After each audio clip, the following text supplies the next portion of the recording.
It's an issue that roils those who have lost loved ones in mass shootings. The intense news coverage provides the shooter with instant notoriety, while the victims quickly fade from public memory. But after this week's shooting at Fort Hood, at least some in the media said they would do something to change that. Once again tonight, we're covering reports of a shooting at Fort Hood in Texas. This week's deadly rampage at Fort Hood followed an all-too-familiar pattern. Reports of gunfire, 3 dead, over a dozen wounded, the scramble to identify the shooter. The gunman was identified today as Specialist Ivan Lopez, an Iraq veteran and the married father of a 2-year-old girl. But Megyn Kelly at Fox News refused to follow the herd, telling viewers if they wanted to know the shooter's identity, look elsewhere. You can get his name on other shows like the one that preceded this one and online, but we have decided not to name these mass killers as a policy here on the Kelly File. Too often it is infamy they seek, and we decline to help. A no-name policy. Well, it turns out Kelly is not alone. Media critic Howie Kurtz thinks it's a good idea. And media analyst John Friedman has also argued against feeding a killer's quest for notoriety. This has gotten out of hand in this country. It's time to do something positive. Journalists should be activists in some situations at times. That's something victims' families have said for years.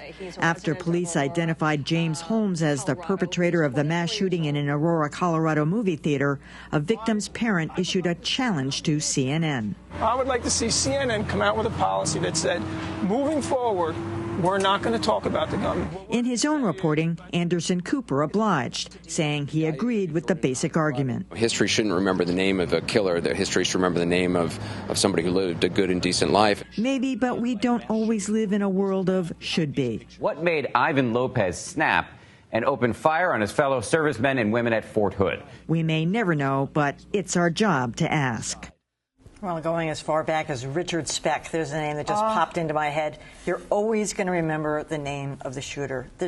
By hiding information, you're not going to change the scenario.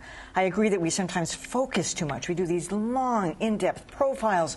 What made Adam kill? We do these things. I mean, we go on and on and on. I can't remember a single name of a person in Newtown. I hate to say it. I can remember some of the children's first names, but not giving a basic point of information, one of the who, what, when, where, hows, is not going to change that situation. You've put your finger on it exactly, which is this is a gimmicky reaction to something bad that we do, which is just go in depth over and over and over with these mass killers when we should report it and report on the victims and kind of move on. I'm sympathetic. My Northeastern colleague Jack Levin has often argued that that if you not glorify, but if you give too much attention to the killers, it may inspire other killers. But this is basic reporting. Just because we do have a tendency to overdo it is no reason to go completely the other way and pretend that they don't exist. But I'm not sure. There was a really, really excellent New Yorker piece.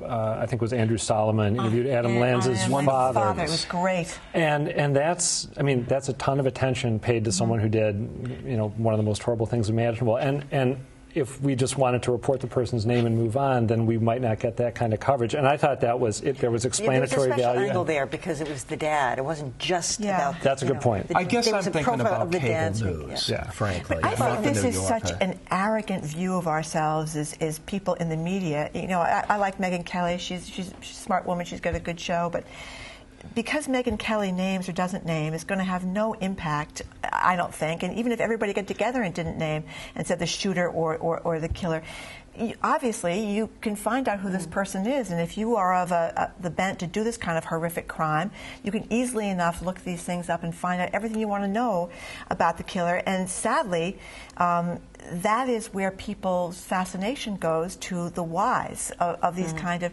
killings. What I wish we'd have from, I like Anderson Cooper as well, but a little less of this almost cloying empathy. Oh, I'm so sorry for your loss kind of thing. We're not social workers, you know. You feel terrible for victims, and you want to treat them respectfully and their families and everything else. But this constant acting as if they're members of the family is, to me, disrespectful to the unbelievable grief that you don't understand unless you've been through it. Okay, so I think there's some middle ground here. It is a point of information, and I think you certainly on the first stories you want to name the person. Let me just speak to Megyn Kelly. I thought that was completely disingenuous because then she directed me to go look at it where I wanted to look at it. Megyn Kelly, if you want to do it on your show, good for you, and say, you know what, I'm not naming it, and then go on about your business. Don't tell me where I can go find it. Let me go find it then, if I am so inclined, because then that speaks to your sincerity about it, as far as I'm concerned. And Anderson Cooper can do the same. But I think that the constant name of it is something that can be offensive, and I don't know that it speaks to the arrogance. And I don't really care if it doesn't have that much impact overall. I think after a while it will, because you can say the shooter or the perpetrator or the whatever you need to say. What about saying that a little bit less? Just a nuanced take on it. You can say it less. That's what I mean. Problem with That's that. what I mean. But, just less. But I don't think when you look at the coverage of these people that we are glorifying them. We're sort of horrified by them. And well, here's what they mean by glorifying, because what happens is nobody says, here are the names, to your point, of those children in Newtown and put that up on the screen. What we see is Adam Lanza, well, you see killer, the face, the deranged face again and again. And I mean, that's, come on, we can figure out in this day and age how to do a little bit better, I think. All right.